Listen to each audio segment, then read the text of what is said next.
Assalamualaikum warahmatullahi wabarakatuh. Perkenalkan, nama saya Anand Bagus Pradita, NIM 26020181200040, Departemen Aquakultur, Fakultas Perikanan dan Ilmu Kelautan, Universitas Diponegoro. Berhubung dengan adanya tugas fisiologi nutrisi organisme budidaya, di sini saya akan menjelaskan terkait sistem pencernaan pada ikan lele. Nah, di sini saya sudah menyiapkan bahan, yaitu ikan lele. Kemudian juga ada alat-alat untuk seksio atau bedah ikannya. Nah, ini langkah untuk melakukan seksio. Pertama, kita gunting di bagian dekat anus ya.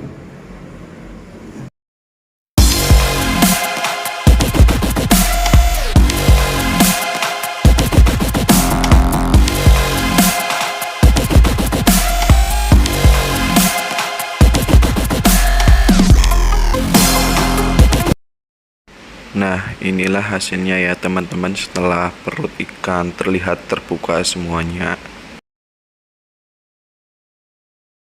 Kelenjar pencernaan pada ikan lele terdiri dari hati dan pankreas. Hati sebagai tempat terjadinya metabolisme karbohidrat, lemak, dan protein.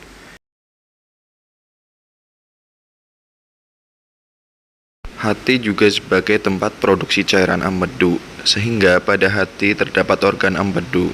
Cairan empedu berperan sebagai emulsi faktor lemak, sehingga lemak dapat diserap dinding usus. Selanjutnya yaitu pankreas. Peran dari pankreas yaitu mensekresi enzim dan bikarbonat yang berperan pada pencernaan. Pankreas memiliki dua tipe kelenjar, yaitu kelenjar endokrin dan eksokrin.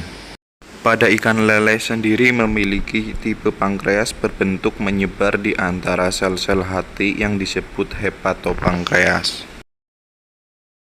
Mekanisme pencernaan terdiri dari dua bagian, yaitu pencernaan secara mekanik dan kimiawi.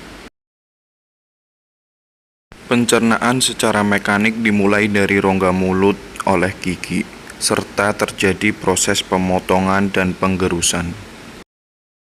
Kemudian makanan masuk melalui esofagus, dilanjutkan di lambung hingga usus, melalui gerakan atau kontraksi pada segmen tersebut. Pencernaan secara mekanik terjadi secara efektif karena adanya aktivitas cairan disektif. Makanan dengan partikel besar akan dihidrolisis pada bagian permukaannya oleh aktivitas enzim.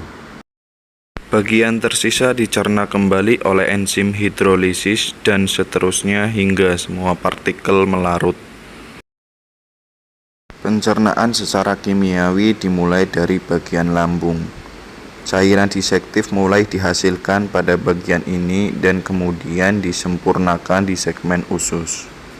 Pada lambung, protein mengalami denaturasi oleh HCl dan dihidrolisis dengan katalisator enzim pepsin, serta pencernaan lemak dan karbohidrat dimulai pada bagian lambung meskipun tidak begitu efektif. Pada usus, pencernaan lemak dan karbohidrat mulai terjadi secara efektif. Lemak dihidrolisis dengan katalisator enzim lipase pankreatik. Dengan adanya enzim amilase pankreatik, karbohidrat mulai tercerna secara efektif. Dan protein dihidrolisis dengan enzim peptidase yang disekresi oleh dinding usus.